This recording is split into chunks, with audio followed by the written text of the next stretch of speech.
Hello everybody, and in today's video I will be teaching you how to make money on Lemon8. So let's get started. So the first step you'll have to do is to pick a niche and an audience on which you will be creating content on. So make sure not to overspread your content and choose a specific niche. Lemon8 offers many different niches, for example food, travel, beauty, etc. So make sure to post high quality content like videos and photos. Also make sure to add catchy captions so that the viewer can relate to your video. Also make sure to stay highly consistent, so post your videos as consistently as possible and make sure to interact with a lot of comments.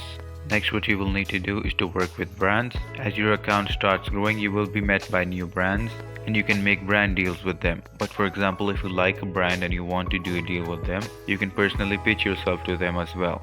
Now another way to make money is to go to affiliate marketing. This is because Lemon8 lets you share affiliate links in its videos. So when someone buys a product using your affiliate link, you will get a small percentage of money. And you can also try selling your own product. And as you will have a following, you can use that for the marketing as well. Make sure to include creative storytelling. In the end, just be consistent and make sure to see what works with your audience best.